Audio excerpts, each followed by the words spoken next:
Are you someone who loves French fries, spicy storytelling that wit, humor, and wisdom? Then this episode is for you, my friend. Hey there, welcome to the Self-Aware Solopreneur podcast, where we uncover your genius blueprint. I'm your host, Humaira.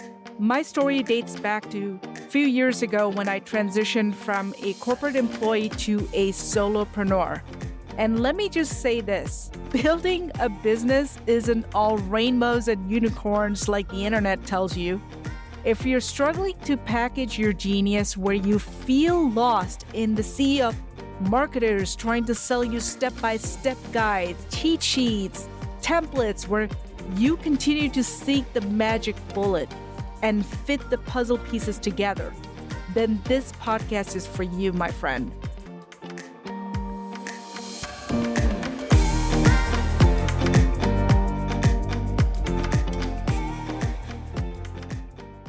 Hey, welcome back to another episode of the Self-Aware Solopreneur podcast. I cannot wait to introduce you to this next guest that I have on our show today.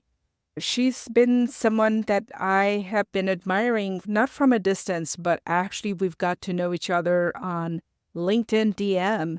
As much as I love meeting people on LinkedIn, I really try my best to get to know the person outside of LinkedIn, which I frankly think where mostly the magic happens.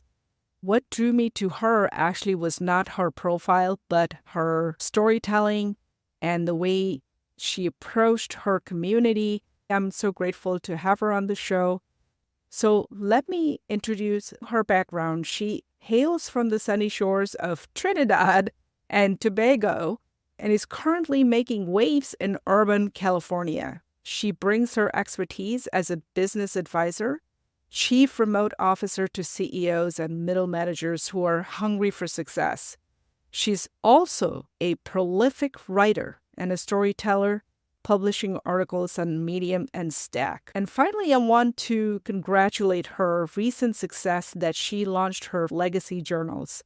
Welcome, Neela. Hi, I'm so happy to be here. Always grateful to have these platforms, and it becomes especially meaningful when it's with friends, because then I get all the more relaxed and I'm not nervous. So thank you so much. We're absolutely not nervous, and this is a very casual conversation, and I'm just thrilled to have you, my friend, because I know you and I have been going back and forth on the chats, and we've just connected deeply, and this is something that doesn't happen every day, right? It doesn't. I think on LinkedIn, I've found my group of people, the people that can give me really good feedback, the people who can sit me down and say, hey, you're being a real asshole today. And I would listen and I would know the intention is noble and I will accept it and I will think about it. Finding your people on LinkedIn is very important. One of the things that drew me to you was through your writing. And I just remember that, wait a minute, this is not your usual, your LinkedIn top copywriting tips or do these 7 things, which was different. It was unique in a way that gives me a glimpse of not only who she is, but it's a taste of your flavor that you bring into the platform. And I so wish that there was more of that. I think it's a process because I started off in LinkedIn without seeing this, trying to figure out like what is the best way to navigate this platform because I was new. I stupidly bought a course. Like I bought into the whole course phenomena. Yeah, I did the course. But here's the problem. Like I went through the course. I looked at the steps. It was good. Like it was a good start for me to actually get my feet wet. But this is what I realized. You don't want to sound the same. All my life, I haven't been doing the same as everyone else. Why would I want to be this way? And the issue for me was in the past, my NDAs did not allow me to go post on social media. My NDAs now would allow for some type of dialogue provided I didn't talk about clients or mention names or bring drama to my profile, which I was cool with. So I have a lot of leeway I was able to bring a lot of my personality. And I still think you get only 80% of my Mm-hmm. personality on LinkedIn Yeah. because you can't go all the way. Like your personality, what you say, your words will affect a team, will affect contracts, would affect other people. So Yeah. you have to be careful of what you say, but you can still have so much fun with it. And that's the key when people read your post and they see the humor in it and they laugh and make jokes about the analogies and all the things that you bring up. It lightens the mood of the platform. So it's not this vibe of we're supposed to be professional, but we're also human. Yes, And yes. we have all these sides to us that we can't just hide. Yes, you're right. We can be 100%.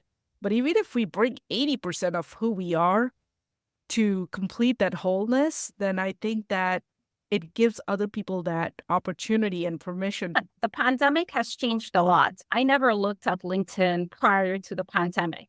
And then Mhm. I opened it up one day during the pandemic and I was like, damn, things have surely changed around here. But I liked it. There were some stories that I identified with. I love stories. I love personal stories.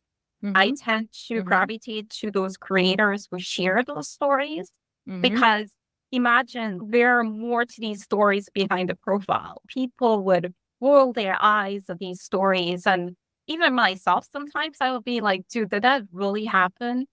But just imagine for a second that it did, right? It transforms us into different worlds. And for me, it comes back to the central point. People are trying to do something that with their lives. They're just probably going about it the wrong way, which is subjective. But people are trying to act on something. They're trying to get visibility. And I applaud that. I mean, I agree with the way that they're doing it, but I applaud it all the same. So here's something I'm going to tell you. Right before the recording, I took a picture of myself, a selfie, right, with me trying to prep for this podcast recording. I posted behind the scenes. And there's sometimes when I'll hear from people saying that it just feels staged. It feels like you're here, look what I'm doing kind of thing, or I'm doing this. And it just feels very prepped and staged. My thought to that is it really depends on how you want to articulate that story. There needs to be some structure to what you're bringing to social media. There Mhm. needs to be some sort of framework for it. But as long as you're having fun, I feel that is translated through your word and your photo. And people can easily discern between what is fake and what is real. We think people are stupid. They're not. They're really not. They're just getting in on the action. They're commenting. They're doing all the things that we're asking them to do. But at the end of the day, if you put out the CTA and that does not translate into actual revenue, then you're doing something wrong. You're disengaged somewhere and people can tell what is fake from real. So that's your metric. That's the way you measure your success. Yes, you need the followers, you need all of that stuff. Mhm. And a lot of things that I have complained about this before visibility and organic reach. And you know the way that I connect and I build a community. I don't Mhm. connect with everyone, right? I wait for Right. them to connect with me, which is ideally the best way because you don't want to be everyone's cup of Sure. tea. You don't want Sure. everyone to like you. Burn out tequila. It just really depends on that and being organic and just being real in that aspect, not looking for views, not looking for likes. It helps. Although some people might get in with that initial mindset that they Yeah. do want likes and they do want the views, because it can be disheartening if you post something and then literally there is not a single soul reacting to your post. It will trigger something. So there is an aspect of that, which brings me to what you said, that you're not going to be for everyone. So why not figure that out? Who are you writing it for? Right? Uh, and that takes a process. It's a process because I was very against sharing personal stuff on social media, right? I think I was off that mindset that it would hurt you in ways that you cannot even imagine. What's on social media is there forever. People would see it, people would read it, they would talk. But who the fuck cares? If you are trying to build that community that really gets you and that supports you, they would say, don't worry about it. I got you. That is the community I'm trying to build. I'm not trying to build a community that turns against you the next day just because you made a mistake. You hold on. So you brought up something so important, and I do think that there's an incredible golden nugget there, which is like what you said, that your goals are different. Yeah. And a lot of times we assume what the goals are. They're not actually selling something, and they are building a community. Not to say that you can't do it later, but that's not your initial drive. I find that a lot. Sometimes people go in with that motivation that they want to sell, and then they can't sell. Yeah, that's just not going to work because there are a few people that they have 100,000 followers on there, and they would put out a book and they would have to discount the book to 99 cents. And I'm like, there is very low engagement. There's very low reciprocation. And if you go in and you track the person's words, it's like they're talking at their audience. You can't do that with people. You can tackle the most topics and you can make it so humorous and put it so subtly across the people that it becomes a conversation. And for me, that is still something I'm learning to excel at. If it's one thing I have gotten from LinkedIn is a community and the ability to write better. People think they write to arrive at something, writing to become something. And it's like an evolution, and every day it's something new. And the way that I've thought about things a year ago, it's not the way that I would think about things now. That is what writing has done for me. But keeping an open mind on social media, nothing is what it seems. When people stop engaging with you, it means they've gone in a different direction. And that's cool. You wish them well. You have a quote that I really admire, which is, don't take advice from anyone unless they offer you French fries. So I want to ask you, in that context, where you can share a memorable moment when this advice proved to be perhaps surprisingly insightful. Sure. So I'm going to go way, way back. I was 15 years old. I was in upper six classes, that's pre-university level in Trinidad and Tobago. And I was taking English, history, geography, and there was a general class that we would do. And my homeroom teacher, her name was Deborah Carter. And she passed away 3 years ago, but she became my first real mentor. I had mentors throughout my life, the way that I had her. I think I could have been saved in so many different ways. But this is what she did. She would sit in the middle of the library and she would eat French fries for lunch every day. She was the most beautiful person I've ever seen. She led the Black Power movement in Trinidad and Tobago. She was that type of revolutionary person. You couldn't, her clothing, like the way that she would dress was very unconventional. She would wear pants, she would wear fuchsia pink colors, and she would wear these hats that were so interesting. But she was so smart. And I was unable to make a lot of my attendance during those days because I didn't have the money to travel to school. We just didn't have money. So I would hand in all the assignments. I would do everything I was supposed to do in terms of achieving those goals. The teachers would complain, she's not coming, she's not making the attendance. But she's a really smart kid. This is what she's doing. She's mentoring everyone. But the attendance, that checkbox that everyone needs to check. Right. And I went to her and she was like, you're putting me into this position. Do you want some advice?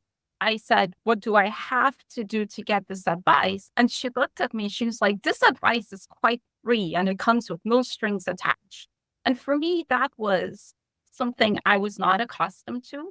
when you asked for the simplest things in those days, it was something else in return, something more. And she sat me down and she was like, do you want to get your grades? Do you want to be able to pass the exam? Do you want to be able to get through these 2 years? I said, yes. She says, just keep doing what you're doing and I'll keep doing what I'm doing for you. You just have to promise that you will keep the grades up, keep going, keep doing this. And she was just eating her French fries. And I'm like, it's just like crazy. She has ketchup all over. She doesn't give a flying fuck what is going on, but she's just there. She's doing ever listen to anyone. Don't let people get you down. Don't listen to this one. Don't. And she was talking about the teachers in a way that was so funny. She was getting her point across, but it was in such a funny way. She's going through a hard time. She's going through a divorce. She's doing this. And she was giving me details. And she was trusting me with a ton of information, knowing that it would not go anywhere else. Like it sat at that table and resonated. Mm-hmm. So when I write about the things that I write about, it usually is because of something that happened in the distant past. And the way I would write content is that I would go through my photographs. I would go through my notes. I would go through my letters. I would start a draft this week, but I won't finish it until 2 months from now. So all of these things that I write about, it has some sort of distant memory, a person. But that's where that French fries quotation originated from. 15 years old in a library in Trinidad and Tobago with my teacher wearing fuchsia pink telling me, don't give up. That is a beautiful story. I can see how unusual setting that is. Like you wouldn't eat French fries in the middle of a library. Yeah, he didn't care. So the way that the education system is set up, before this pre-university class, I went to school for 5 years in an all-girl Hindu school. We had to wear our stuff up, all kneecaps. Like we couldn't show any skin. You had to wear your head up, like you couldn't wear it. It was just, after that, they did not have the facility for pre-university classes. So I had to go out and look at these public schools. And this was a girls' school, a boys' school, but even so, it was like a population of 3,000. The students were from my background, where they were struggling with money.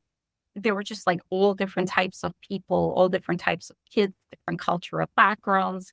It was just like a melting pot. This is something funny as well. It was an underfunded school. So you had to walk with Europe in order to have a seat at the table, because the pre-university classes were very new. It was a new program, so they had no facilities for it.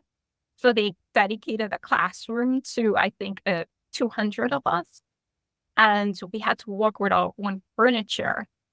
I had to walk into school with my new chair on the first day of school, and I'm holding up the chair. We had like blue lapels on our uniforms to signify that we were at a pre-university level. I was freaking terrified because this was just new to me. So new. First of all, there were boys. That's just, that in itself is a little shocker. And I was very protected. Yeah. Just so much profanity being used. And I'm like, I can get used to this stuff. I can get really used to this stuff. And I think I grew up a lot in those 2 years. There's a little bit of taste of freedom there. Plus, there were boys. Like, I know the girls were going through stuff. But when we got to school, 100%, right. It was all smiles and people were just nice and cheery. This place, you can tell when people were very distraught or what they were going through, because it would manifest into school fights. It would manifest into disputes. Like the teachers had their hands full because there was a problem with discipline at the school. It wasn't like a crime-ridden school, but there was no masking. It wasn't a suppressed environment. It was just an interesting change. And tell me, how old were you again? 15. 15. Yeah. Uh-huh. I've never been to a boys' uh, type of academic setting until I was in British, they call it the O levels and A level. Yeah. Uh-huh. I didn't see boys until then. So I was also very protected. And I remember my mom would send somebody with every time I wanted to go and explore, like even getting coffee or sandwich or something. She'd be like, make sure that you take this so and so with you. That was I, my brother. Like, right. that was my poor brother. He was going to school like 3 blocks away. Uh And huh. after school, this poor kid would have, and he's 4 years younger than I was. And he would walk all the way to the school, new school, because my mother was terrified. They were boys now, and they would hurt her innocent daughter. And he would just pick me up after school, and we would walk to get the minibuses. But that only happened for the first 8 months. I'm sure that we can cover more stories on that. But I do have to ask you though, let me get this straight. I know that you're not the kind of person who likes pineapple topping on pizza. We bonded on that, didn't we? Like, who in the right frame of mind you put fruit on a pizza? I think all the male people in my life like pineapple on pizza, especially my dad. So that's why I don't like it. No, I'm just kidding. I just don't like mixing sweet with food. The food, yes, I agree Yeah, with that. There's probably people listening, 70% of them will say, like, "Well, you two are crazy." What do you mean? It's the best combination. I think it's more like 50%. And I'm seeing that it's dwindling because people are getting smarter with their add-ons. There's just so much options out there. Like, why would you put pizza, a pineapple on your head? Pineapple. Yeah, it belongs to a drink. Thinking about you coming from the sunny shores of Trinidad and living in sunny California right now, your journey is so diverse. And it's clearly, when we read your post, it's so flavorful. I guess my next question for you is, how has your multicultural background influenced your approach to leadership and business advising, especially when it comes to navigating spicy challenges? So I love food, right? I tell everyone, if you want to get on the very best side of me, bring me food. The way that I look at the workforce, it's now different generations of the workforce. And so you cannot have one leadership style and apply it robotically throughout the company. It's not going to work. And that's what people have been doing. All of our leadership style, the things that we're supposed to do that's good, has already been written. There are tons of books. This stuff that I talk about is nothing new. It's just in my words, right? And Mm-hmm. so we have everything that we need at our disposal. We quote a lot of these leaders in our posts, but yet we don't apply it. There's no action behind the word. It's just really empty. The problem is that people in leadership are not supposed to be in leadership for two reasons. It's an ego problem, right? They're achieved the title, so they get really inflated. Mm-hmm. And I think building trust is important, but you can't build trust if you're still masking. You have to own all of your shit, because when you go in as a leader and you're thinking you're the big shit and you're infallible, that's going to be a problem. People have to understand that you're human. Like, you had mishaps in the past. There were mistakes that you make. You did not come here without all the hard work and eating shit throughout your life. Like, Mm-hmm. it didn't come to you by magic. And so explaining that journey to people will help them Mm-hmm. to understand that these things are achievable for them. Mm-hmm. Because the way the workforce is, it's so hard. It's harder than it needs to be. Mm-hmm. And you have different age groups now. With Gen Z, by next year, they're going to take over the boomers in the workforce, Right. Yes. right? And we think that they're dramatic and they're theatrical when they complain or they're lazy. But no, they've just seen their parents go through so much struggle. They want to fix it and they don't want to bury it. They don't want to sweep it under the carpet. They just want to bring it up and have a conversation. Right. And what's been happening is that we're not having these conversations. We're having layoffs because we're thinking these kids, they don't want to work. So the way that I termed it spicy leadership is applying different temperatures of leadership styles to different areas of the organization. But it all comes back to this main thing. Gen Z, they want mentorship. They want to learn how to be better in the workplace. And they can only get that from the older generation. And I say older generation, the ones with more years of experience. But what we've seen is that there is a division and a divide between these two actions. And leadership is not doing anything to bridge that gap. Right. So there needs to be some type of education. So leadership is very complex now. You just don't go in and you have a vision. No, you have to actually apply. Execute and Yeah. show it in your action. And we have everything that we need. We just need to apply different levels of spices throughout these organizations. That's the way you lead. And one of the things I know I've had this conversation, I don't know if it was with you but the cultural workplaces and how we define workplace. It's one of the reasons, to be honest with you, Neela, is why I am a sole proprietor. Yeah. And I've taken ownership in how I run my ship because that system doesn't work for me personally. I don't like to be told what to do. Solopreneurship is very difficult. And the way that it's being talked about on social media, it's not easy. Like you just don't jump in to solopreneur. Yeah, you have to prepare for that. It took me 2.5 years to phase out my W-2 job into a solopreneurship position. And I was very grateful. And that transition happened in apparel. I was with that company for a decade. He was the absolute best because what he did was he supported me. One, he allowed that transition. I was working 40 hours.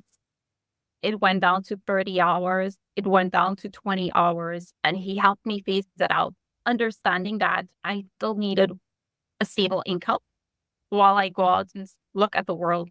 But I remembered what he told me was this: if it does not work, I'll come back here. You will always have a place.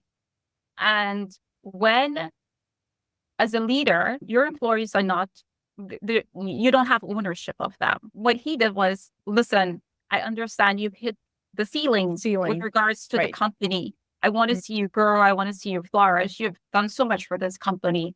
Please tell me how I can help. They're human beings. They want the same thing like you do. They want to have a good life for their kids.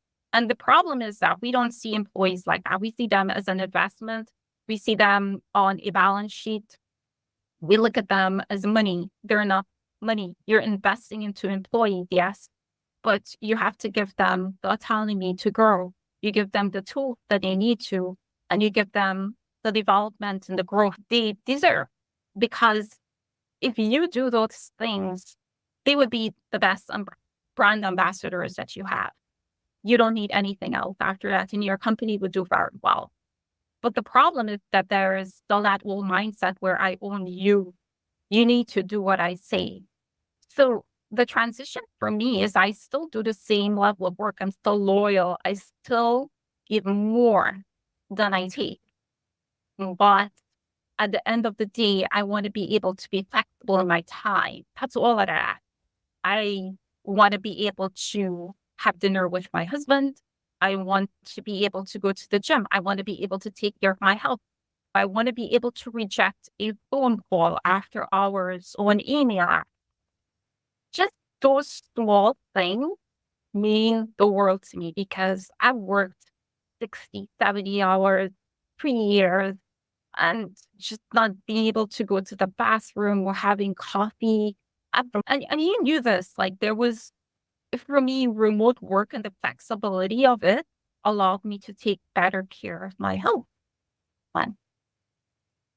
This is so on point because everything what you just said I'm sure that this audience specifically will resonate with this because they want all of those things. Yes, money is important, but what's even more important that's turning out is that people want that location independence. They want the independent thinking. And I wish more and more companies would celebrate that, because if you allow your employees to become a solopreneur, or they can do something that where they can take their interest, their experience, it's not a threat to them. You're actually circulating the economy. You're actually creating. Plus, you're making your employees happier by giving them what they need, let them explore. And the lessons that they learn in solopreneurship, they will bring it back to the table. They would apply it. How many things have you learned when you became a solopreneur compared to when you were working a W-2 job? It's like, Neela, the learning curve is so, right. it's unbelievable when you do start something of your own and you start to rely less and less on trading time for money and figuring out how do you go from trading for time for money and go into something that is going to give you more time, which means you do have to up your skills, right? Which is writing could be one of them, storytelling, right? I hope that more people hear this and get encouraged and inspired by that. So thank you for sharing that. Can you share a story from your experience that taught you a valuable lesson about resilience and perseverance? Sure. So I'm pausing for a second, trying to figure out. I think my transition from Trinidad community island life to America was probably the biggest accomplishment that I had. And my eventual citizenship, which happened so many years later. I always pictured my citizenship, and I would be sitting on a New York City subway on my 15-minute commute to the city, and I would have my soca music in my ear, and I would envision the day that I would go put up my right hand and get sworn in and do that whole shebang. It took so much. And there would be tears in my eyes, because for me, that meant a reunification with my mother and with my family, who I did not see for 14 years. And everyone around me, and our paperwork was not more complicated than most. We just were over the age of 21, like my husband. And so you're aged out. And I know we're going into immigration, but the reason we have illegal immigration is because we have a broken legal immigration system, right? It needs more. It needs more staffing. It needs to be able to. Oh, sure. Yeah. So that's the first thing. But I would say that transition. The reason is because before I came here, I was super depressed and super sad. And it's something that I wrote about on Medium. Mental health is important, but it was a taboo in my country. It still is. It's not spoken about. It's very hush. I would say I had so much trials and tribulations in my life. Trinidad was nice. Like when I think about Trinidad, I can smell the ocean breeze. I think about my grandparents. I can think about those memories, but then it gets overshadowed by what came later. And I went into this dark, dismal hole for many years. I lost many years of my life just being sad. Always looking for another day, another sign to go on, which never came. And so for the year before I moved here, I tried to die. And I almost achieved that. What drove me into something different, and in retrospect, what I was looking for was visibility, and I was not getting it. I wanted to be able to do something better with my life. Throughout our lives, our parents, God bless their souls, they do the best that they can. But they can only pass on to you what they know. And it's a vicious Right. cycle in some cases, right? You're not supposed to be loud. You're supposed to be quiet. That's supposed to be for men. And you Mm-hmm. put that in a bag and you hold that bag and you hold on to the bag. The problem for me is that I wasn't putting a lot of that stuff into a bag. I was just rebelling. I just rebelled. I was dating my husband. I Mm-hmm. moved in with him. Those things were unheard of from a very strict Hindu home. Religion was something that controlled a lot of our Right. life. There was a lot of misogyny in the workplace. I was working hard, but I was getting harassed. There was just no one to Talk to or even yeah. Mhm. sexually assaulted. Like you couldn't speak about stuff like that to anyone Wow. because it was part of the culture. It was part of the society. You walk down the streets, people would bother you. So it was just looking for a light, looking for a way to be able to make money, to be able to use what you were given. And I could do so much more, but I couldn't. This was just the way it was. Then I came to New York City and I was like, wow, just, it was like a playground to me. Because, first of all, there was an anonymous nature to it. You can fail and nobody give a flying fuck if you fail. In Trinidad, everyone knew your name. If you failed, I was talked about, whispered about. They would pull the curtains. They would look at you. You were sentenced. Yeah. Basically, it's broadcasted on media that's faster than probably that Yeah. that spreads here. Right. Yeah. And coming into a different environment, Mm-hmm. I was like, okay, this America has a lot of problems. We know this. But Mm-hmm. one thing you can do is you can use your voice. And so that voice that I Yes. put into that bag and I had to figure out a way to pull that voice out in the first 2 or 3 years. But I was so happy doing it because I was seeing where I was able to progress. I was able to make myself visible. I don't know if knowing what I know now would have changed the way that I thought about suicide back then. It would not have, because there was just no other option for me at the time. I did not see a way out. But I would tell you, it's been 21, 22 years. I've not been in that dark hole. And that is a misconception that people have. They think once you attempt or you have this ideation, like it will always be that way. No, it's not going to be that way. You just need to figure out a way that will remove you from these situations and you try to have different alternatives. For me, it is giving back to the community. Mm-hmm. It is working, right? I use work a lot as a crutch. May or may not be a good thing, but for now it works. And creativity, trying to figure out different ways to do things. If you are able to do that in a supportive environment, you have a few people around that can figure out when something is wrong or something is going crazy Mm. with you, Right. you would be able to pull yourself out. My biggest accomplishment yet was being able to bridge that gap, seeing the darkness, accepting the darkness, and using the darkness as a way to fuel a future, as you will, that's still evolving. That led you to the light. No. And it And started with the nurse in the hospital room. I remembered she was like praying over me and she said something, I see you, I see you. It's not going to be that way forever. oh, And she was praying over me and I just vaguely remember her face. But there was just no one else around that was doing that because you have to understand, like, it's something that people were ashamed of, that yeah. their kid or Right. whatever. So there was just no, it was just something that needed to be covered up and Yeah. not really getting to the heart of the problem. We were figuring out like what was the trigger. So a stranger being able, and it's usually strangers that would come through in my life for me. A lot of people on LinkedIn are that light for me, and they don't even understand that. Mental health is not talked about in the platform a lot. It should be.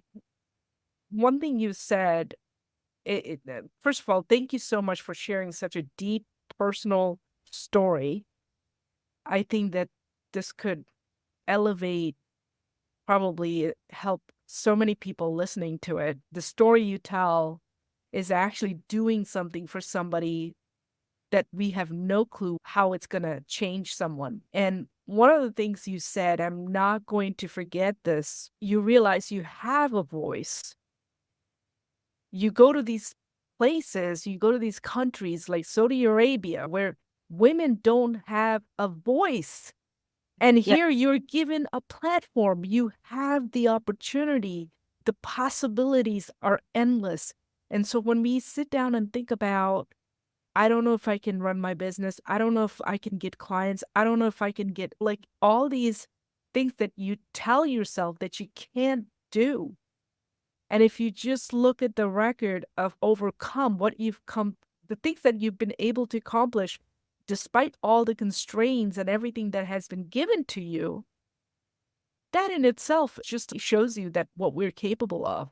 Yeah. And so I don't subscribe to things like limiting beliefs. I have not for years, or fear of missing out, because I missed out a lot Yeah. in my early years, and it didn't really bother me. And it's not going to bother me now. My life is my life. It's face powered.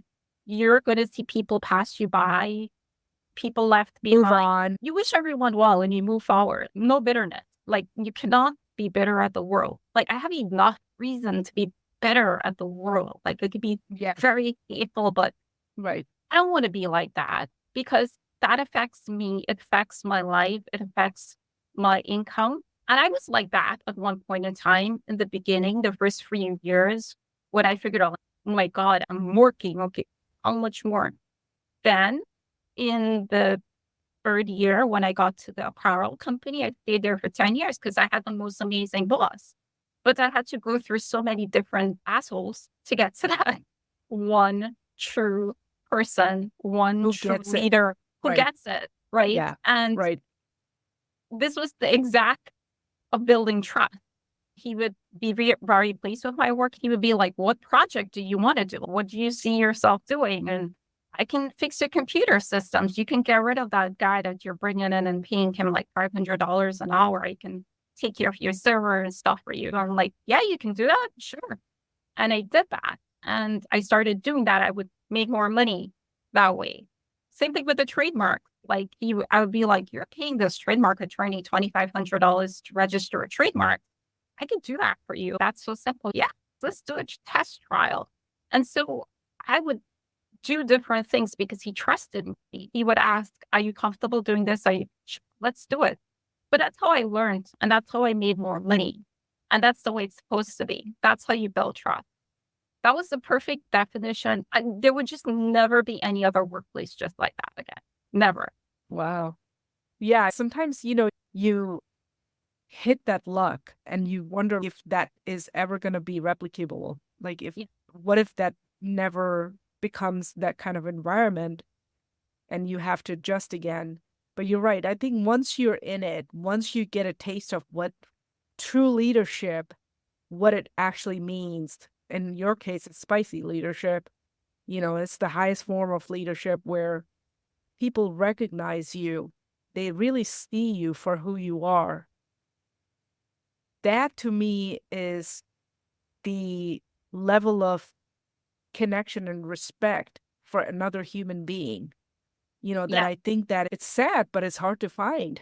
Problem is, a lot of these managers now, they're overwhelmed. They have to deliver on their own work Right. while they're running a lean machine. They have to take care of their employees as well.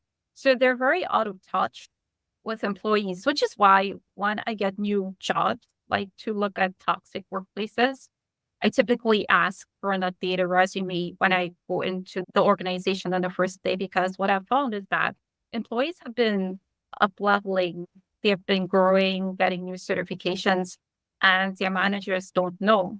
So they're sitting in the same seat, and they deserve so much better. They can actually help in a different area in the organization, but there is no conversation. This disengagement there. If you are sitting in a seat where you can contribute better, you could be making more money in a different area of the organization, why not do that? So the biggest problem I've noticed is that the workers that are there are not sitting in the seat that they deserve. And it's just because lack of communication. And we would do so much in this world if we would just listen to each other, like truly listen to each other. Yeah. That, well, that kind of really sums it up, isn't it? Like there's a pattern there that people who actually listen will contribute significantly in your life than people who wants to be always in a spot of caring for themselves. Yeah, we don't live in a black and white world Right. anymore. We would love to think that everything is easy, black or white. No, there are shades of gray, and there's a lot of anxiety and stress out Yeah. there, and we need Yeah. to be able to deal with that in an empathetic way. Yeah. Thank you, Neela. This has been quite the conversation. Okay, so I have one last say that I want to congratulate you, which I know this weekend my husband and I were talking about is writing our journals. We started, but we haven't finished it. And he was looking at it and he's going, this is really cool. I know that my dad left me something. He's doing something of similar kind, but I didn't think of doing it right now while I'm young and healthy and while our kids are still young. So first of all, I want to just deeply thank you for that, for creating that. And I think it's one of the precious gifts that any parent or someone, even if they're not a parent, could have. After this episode, I'm going to drop all the links, including her beautiful journal that she created. You can find her on LinkedIn. Is there anything else that you want to mention, Neela, that people should know about that you're working on? Or I just launched my Substack, and it deals a lot with leadership and working with remote team. So I encourage anyone to subscribe to that. I put a lot of work into those articles that usually is released every Tuesday. So it's like a lot of my experience over the last 25 years. you bring some really powerful insights that I'd have no knowledge about operations, leadership, or handling a workplace culture and things of that nature. But I learned so much from your writing. So thank you so much. All right. Take care, everyone. Bye. And that's a wrap for today's episode of the Self-Aware Solopreneur Uncover Your Genius Blueprint, my friend. I hope you're feeling as energized as I am because that was epic. Before we part ways, I want to extend a heartfelt thank you for tuning in. Don't forget to subscribe and leave a review, especially if it's a positive one, because let's face it, everyone loves a positive review, right? Until next time, stay self-aware and remember, your genius blueprint is waiting to be unlocked. Let's keep that momentum going. This is Humaira signing off with love.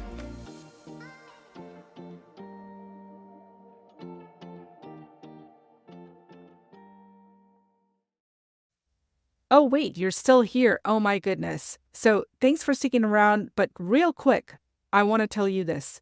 So I started this new form of audio newsletter where it's not going to start until July 1st, but you can certainly go subscribe and sign up now.